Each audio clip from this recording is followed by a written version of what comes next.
I read 11 wintry/holiday books, and these were the best and the worst.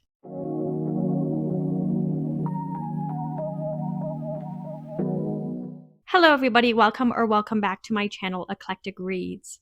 It's been over a month since I last posted, but I have been reading quite a lot of books, specifically books that are set in the snowy winter or around Christmas. That's really what I mean when I'm talking about the holidays. I'm talking about secular Christmas, the Christmas tree and the ornaments and Santa and all of that. I've just been on a wintry holiday kick, and it's not over yet. I have 11 books to talk about today, but I have like 5 or 6 more that I want to get to in the next month. So there probably will be a part 2. I'm going to talk about the books from my least favorite to my most favorite, giving them a star rating. My least favorite books got a 2.5 star rating, and then I also have 2 books that I gave a 5-star rating. In addition, I'm going to give a candy cane rating. And this is to rate books according to whether I think that they are perfect for the holidays. Like, if you're looking for a book that is super vibey, includes all of the trappings of a holiday book, these are the books that I think are the most perfect for, December 24th through the 25th. Some books have amazing holiday covers, but then the inside is disappointing. It doesn't pay off. I just wanted to give that candy cane rating so that you can decide whether this is the book you want to read when you're looking for a book that is filled with holiday cheer. Without further ado, here are the 11 books. I'm going to start with the book that was my greatest disappointment, and that is The Christmas Murder Game by Alexandra Benedict. I first heard about this book on BookTube, and it was from booktubers whose reviews I generally follow, but this book really did not work for me. The cover promised that it would be a very holiday-filled book. I will give this book 2 candy canes because it does take place on an estate. It is a Christmas reunion, so family is gathering. But that's about it. Really, there isn't much else that is particularly Christmassy. So, in this story, we're following Lily Armitage. She is returning to her childhood home, which is called Endgame, after years of just refusing to return to this estate. Because when she was 7 years old, I think she was 7, her mother was found dead in an apparent suicide. And she found her mother. And so there's a lot of trauma that she has associated with that house, as well as positive memories, but she doesn't really want to return to it. But then she gets a letter from her aunt, Liliana, who had raised her along with her own children, who are Lily's cousins, saying that she believes that Lily's mother was murdered. And Lily gets this letter once Liliana is dead herself, and she's gathering all of the family members at the Endgame mansion to have this game over 12 days to see who is going to inherit the estate. Lily doesn't care about inheriting the estate. Of course, with all of the complicated memories that she has associated with this house, she's not interested in that. But she does return because she wants to know who murdered her mother. Some people even suggest that Liliana herself was murdered. So I was excited because I thought, okay, this book is kind of like a mix between an Agatha Christie estate mystery and Knives Out. But the characters were so one-dimensional.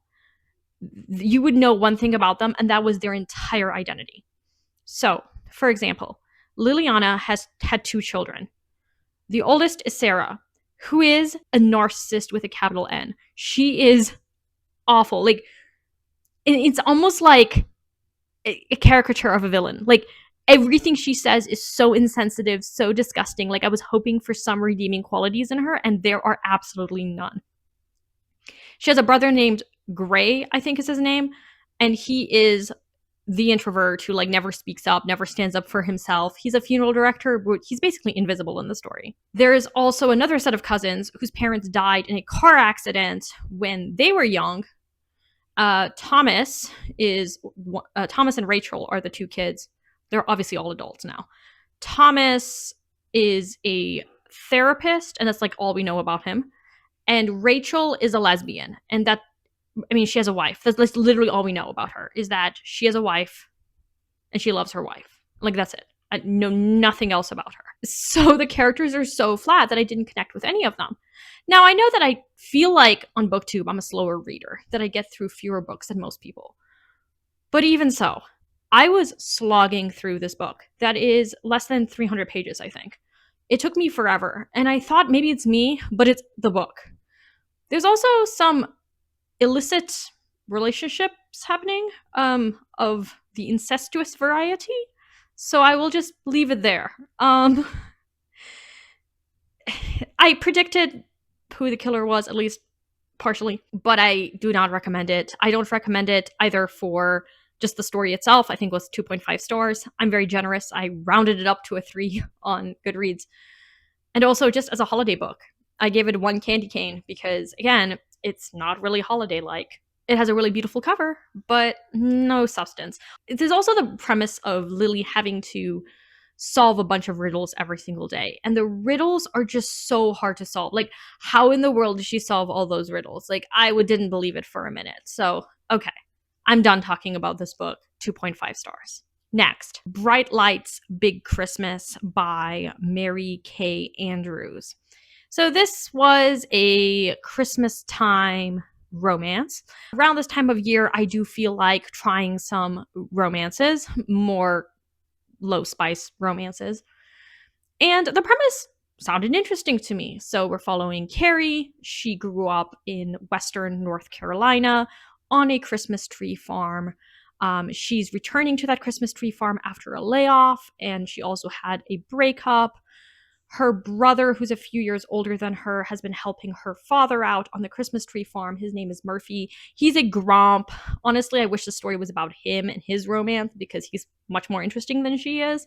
But he needs Carrie's help this year to sell the Christmas trees in New York City, because every year for the last 40 years, they've been selling Christmas trees in New York City at this particular corner. And it's usually Murphy and his father. But unfortunately, the father had quadruple bypass surgery and a bunch of other health issues. He doesn't particularly take care of himself either. He smokes a lot even after everything. His ex is incredibly kind to take care of him because his newest girlfriend has apparently given up on him. So she is taking care of her ex-husband, and Carrie and Murphy are going to New York City to sell these Christmas trees. And there's this cute trailer that Carrie remembers from her childhood that she has to drive to New York City. And she decides to park her trailer and then discovers that there's this Mercedes that's parked there. And of course, the driver is the love interest in this book, Patrick, who's a divorcee with a 6-year-old son named Austin. Now, Austin is wonderful. He has just the best personality, and I really enjoy the parts about Austin. I didn't feel, however, any chemistry between Patrick and Carrie. And to be quite honest, I think that Patrick is a bit creepy. He's very handsy. I felt like things escalated way too quickly with him. Carrie wasn't interested, and he couldn't understand why. Why doesn't she want to kiss him? Why doesn't she want to go for it? I was like, she barely knows him.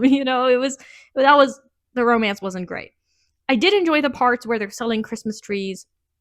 There's also a subplot revolving around this mysterious elderly gentleman who is giving some advice to Carrie about improving her own drawings. Carrie's background is in design, and she and Austin are writing the story together with illustrations, and he pops by from time to time to help improve or give advice to these illustrations.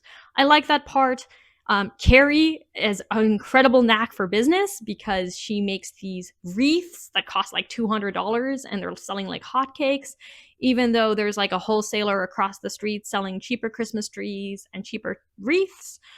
This family farm has a reputation, and she's able to help Murphy sell the products. And so that part was really good. It's what really kind of saved the book for me to a certain extent. I still think it's a 2.5-star rated book because honestly, you're reading this for the romance and the romance wasn't that good. So, I mean, there's that.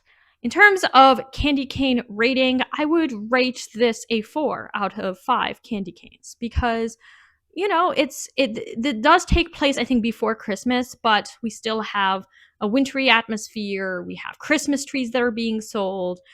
Carrie creates wreaths. There's definitely a heartwarming Hallmark-esque storyline running through this book. So I liked all of those elements. And for that reason, I think that if you are interested in the premise at least, maybe you give this book a try. It didn't work for me, unfortunately.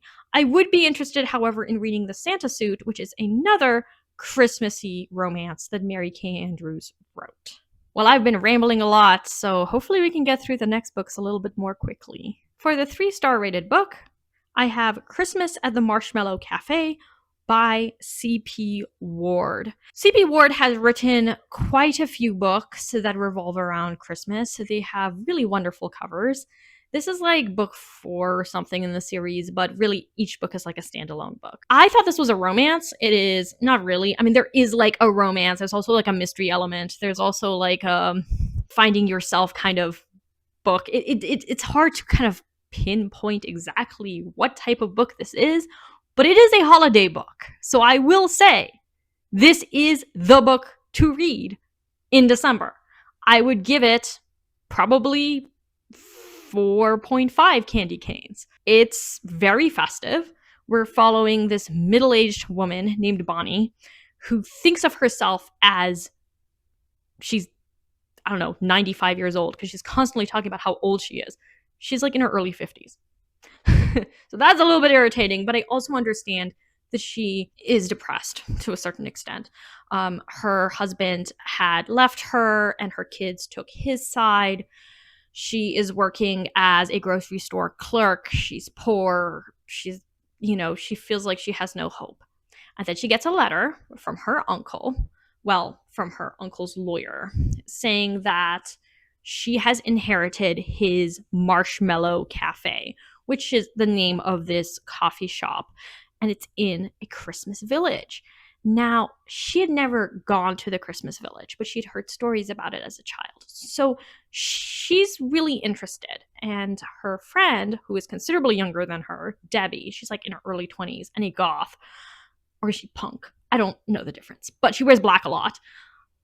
Debbie convinces her that she should check it out, don't give up her grocery job yet, maybe just pretend that she's sick and check it out. And so she goes, and this Christmas village is run down. So many of the shops that used to be there have closed up.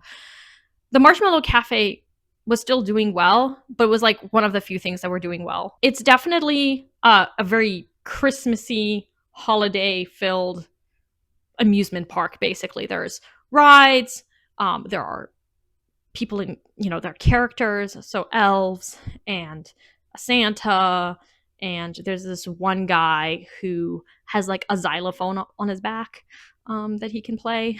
It's a reindeer, it's a lot of fun. It was fine. Like, I gave it 3 stars. It's not a romance, but it was fun to read in the days leading up to December 25th. Okay, my feet are falling asleep, so let's keep going. 3.5 stars. A Fatal Grace by Louise Penny. This is the second book in the Inspector Armand Gamache series, set in Three Pines, a small town in the province of Quebec. This book, I will just say off the bat, I wouldn't recommend if you're looking for a festive holiday book. I would probably give it 1 candy canes because, around Christmas, people are looking for books that are fun and positive and optimistic and, Hallmark-esque. Louise Penny doesn't write books like that. Three Pines, if you've read the first book, is a town that looks beautiful on the outside, but is hiding a lot of rot. And that is true in this book. There are a lot of negative reviews for this book, precisely because the characters have really fat-phobic views, particularly towards a girl who's abused by her mother. Her mother, Cece de Poitiers, is the victim in this story. She is murdered. She was not liked by anybody, so of course, like, everyone in the town is a suspect. Armand Gamache, and he has like a new inspector who's trying to replace Yvette Nicole, who clearly failed as an inspector in the first book. He's a lot better in this one. They're investigating her death, as well as the death of a homeless woman. He's helping another inspector in another jurisdiction. Like I said, the characters in this book are very unpleasant. And I think that if you are not ready for that, if you don't like your characters being messy and unpleasant, including at times the inspectors, especially Gamache's colleague, Jean-Guy Beauvoir, is a huge Anglophobe. He doesn't like the Anglais, the English speakers in Canada, and he's extremely outspoken about it, which is so annoying. He also is like, anyway, he's got problems. So if that does not sit well with you, I would not recommend this book. I actually really love the writing. I love the characters in terms of how they're written. I think they're written in a way that is very lifelike. Like, I feel like I know these people.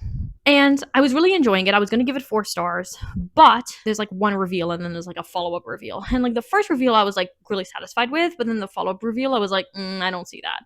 I thought it came out of left field and I wasn't convinced by it, which is what for me gave this book 3.5 stars.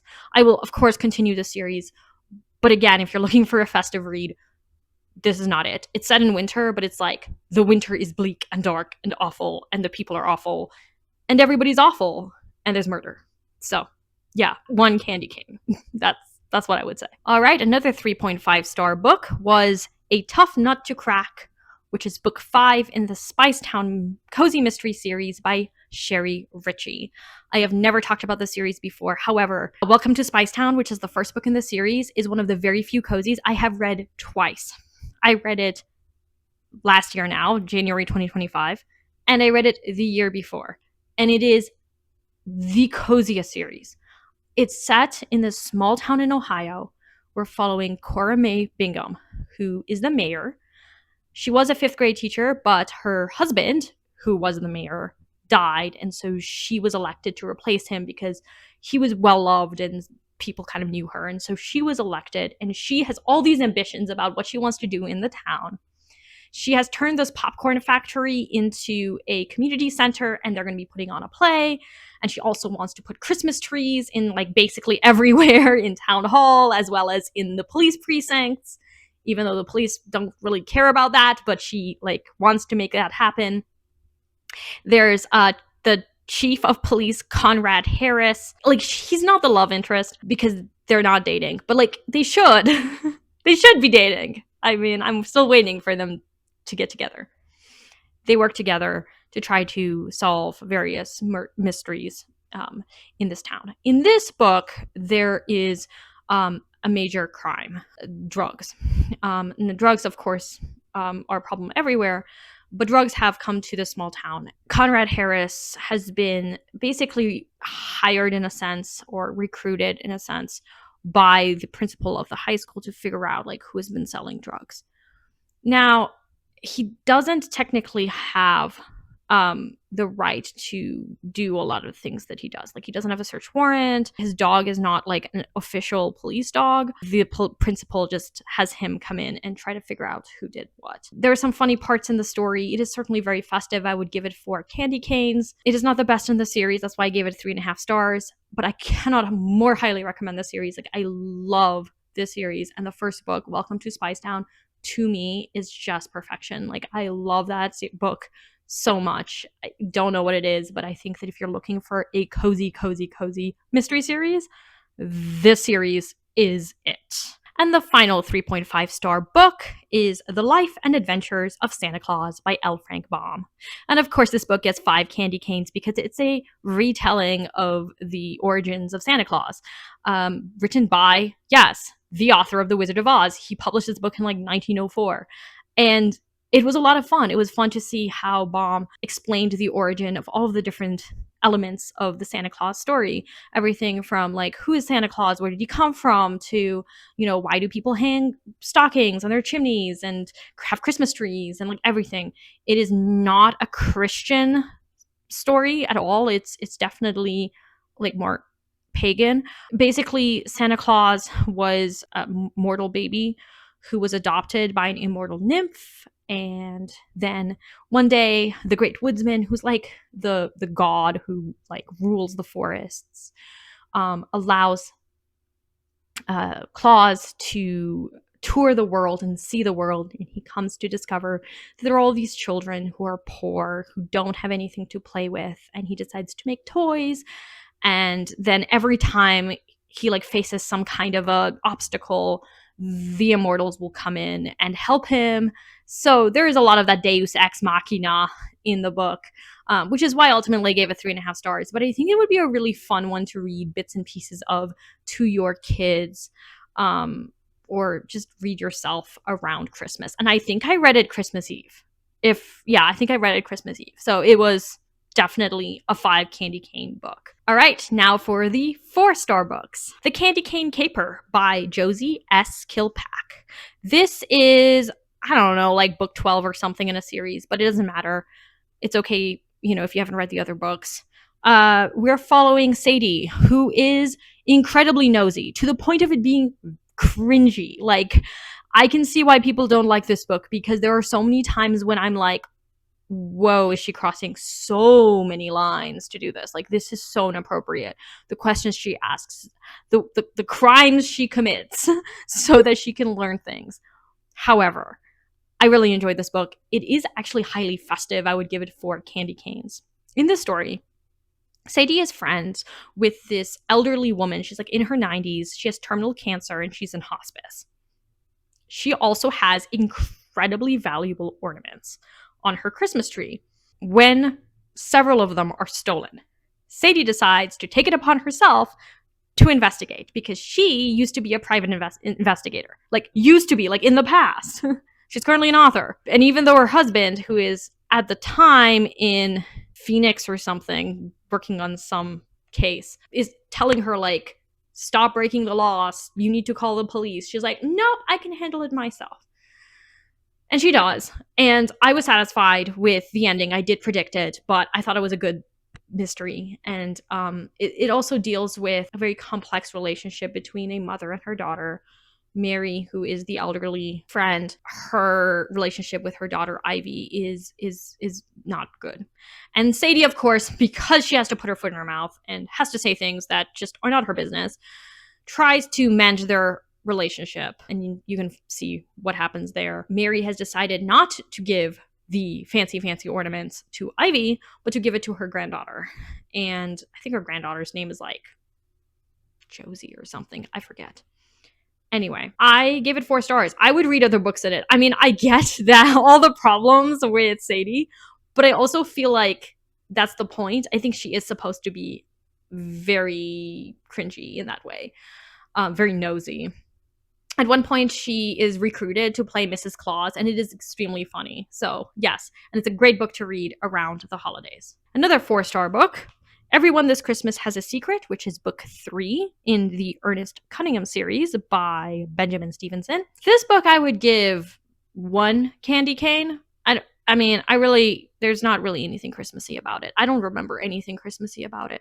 But I did enjoy the story. So this is a novella-length book following, of course, our charming Ernest Cunningham, who is a mystery author who really incorporates a lot of Golden Age tropes into his mysteries, which just happen to be actual crimes that he chances upon and ends up helping solve. In this one, his ex-girlfriend is accused of murdering her boyfriend. He was like this big CEO. He's like the manager for a magician. And when the magician is killed by what is supposed to have been a fake guillotine, but was more like a real guillotine, Ernest Cunningham decides to try to figure out who in the magician's circle is responsible for his death, as well as the death of Ernie's ex-girlfriend's boyfriend. So it was really good. I really liked the way that he breaks the fourth wall, that he speaks to the reader, that he draws upon those golden age tropes that we know so well.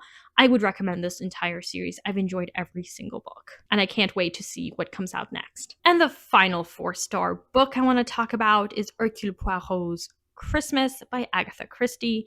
This was technically a reread, but I read this book so many years ago. It was, in fact, the first cozy mystery that I ever read that I remembered nothing of the book, which was always good when I get to reread a book for the first time.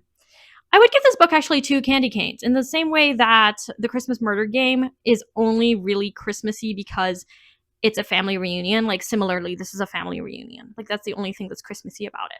However, unlike The Christmas Murder Game, the characters in this book are actually really interesting, and I felt very engaged with the story, and I finished it within a few days. In this book, we have a man named Simeon Lee who made his fortune in the diamond mines in South Africa. So he's very wealthy. He lives with one son and his daughter-in-law, but he also has like 3 other sons and then a daughter who passed away. And they are coming with their spouses, and they're estranged for various reasons. And we also come to learn that Simeon is considering changing his will, and then he's found dead brutally. This is a bloody murder. Agatha Christie, right at the start of the story, actually writes that, to her friend, saying, "Oh, you think I can't write bloody murders? Here's one for you." It is extremely gruesome. And Hercule Poirot investigates, and I enjoyed it a lot. And it was definitely the book that I hoped The Christmas Murder Game would be. And now for the 2 5-star books.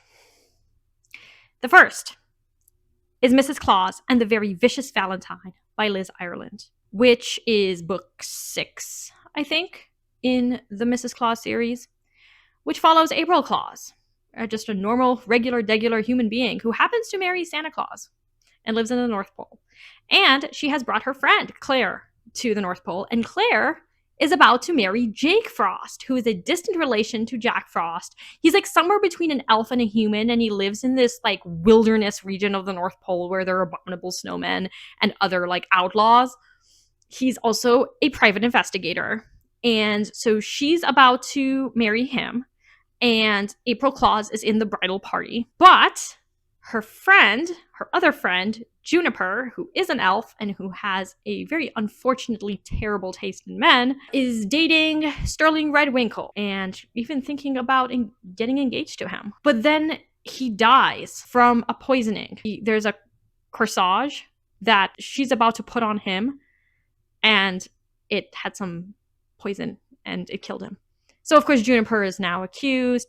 And it's so funny because the North Pole has, like, no real prisons. Like, their prisons are, like, Holiday Inn Expresses with, like, freshly baked cookies. And, like, they're the coziest prisons. Like, you'd want to commit crimes to, like, actually end up in these prisons. And the police are so absolutely incompetent. It's unbelievable. This story takes place around Valentine's Day, but because it takes place in the North Pole, we're dealing with snow, reindeer, who are in heat, which is hilarious. We are dealing with like talking snowmen. It is amazing, and I really love this mystery. I did call who the killer was, but I thought it was very well written and is one of my favorites in the series. But I would recommend this entire series in December because it's all about the North Pole. 5 candy canes, for sure. Oh, my feet are really falling asleep. Okay, one more book. Here we go. And what I think is my favorite book of the 11 that I have read is The Girl Who Saved Christmas by Matt Haig. Last year, around this time of year, I read A Boy Called Christmas, and I actually watched the Netflix movie right before reading the second book, The Girl Who Saved Christmas, and I would recommend both the book for A Boy Called Christmas as well as the Netflix film. A Girl Who Saved Christmas might be even better, and that's saying something because I gave 5 stars to A Boy Called Christmas. So, A Boy Called Christmas tells the story about the origin story of Santa Claus, basically. In this book, The Girl Who Saved Christmas, we're following Amelia, who was the first girl who ever received presents from Father Christmas. And in this story, she's dealing with a lot, including the illness of her mother. Her mother eventually passes away, and she is kidnapped, basically, by this really evil person who makes her work in this horrible dungeon-like workhouse, and she's tortured, and it's like horrible conditions. There's something very Roald Dahl-esque about these books. So if you like your children's books having darker elements, you will really love these books. I have never read anything else by Matt Haig, only his children's books, and I've enjoyed them. So I'm hoping that his adult books are just as charming in their own way. Father Christmas is dealing with his own challenges.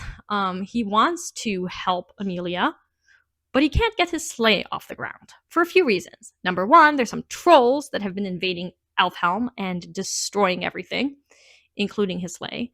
And then when he fixes his sleigh, there isn't enough hope, which is like the magic that is needed to help the sleigh fly. So he literally can't, and it's like nearing Christmas, he can't go fly around and like give out presents. This book was amazing. I mean, 5 candy canes, 5 stars. Like, definitely read this book and the one before it. And I think this is perfect for upper elementary children. So if you have upper elementary children, this would be a great series of books to give to your kids. There are other books as well. There's like a 3rd book out and some half books as well. So these would be great for the holidays. So those are the 11 books that I read, from my least favorite to my most favorite. I will be reading more because I am not done reading wintry, Christmassy holiday books. And so here are some of the books that I plan on reading in the next few weeks. Spinning Silver by Naomi Novik. This is supposed to be a retelling of Rumpelstiltskin. I have already started it. The Snow Child by Owen Ivy, which I've heard is amazing to read around the holidays. The Secret Christmas Library by Jenny Colgan. When I went on Goodreads to look at the reviews, my booktube friend Anna had given this book 5 stars, so I look forward to it. This is a romance, and I'm hoping it's better than the one that I read on December 31st. I've got The Christmasaurus by Tom Fletcher. This seems so much fun. It's like dinosaurs meet Santa. It looks really fun. And then finally, The Christmas Pig by J.K. Rowling. Don't love what J.K. Rowling stands for, but I always judge books based on the books, not their authors. All right, so let me know if you've read any of these books and if there are other holiday books that you think would get 4 or 5 candy canes that you would recommend. Please drop them down below. I will be soon talking about my channel goals, as well as my top 10 favorite books, or maybe top 5, depending on if I have enough for 10, of 2025. So you can look forward to that. Thank you, everybody, for watching, and I will talk to you later. Bye now.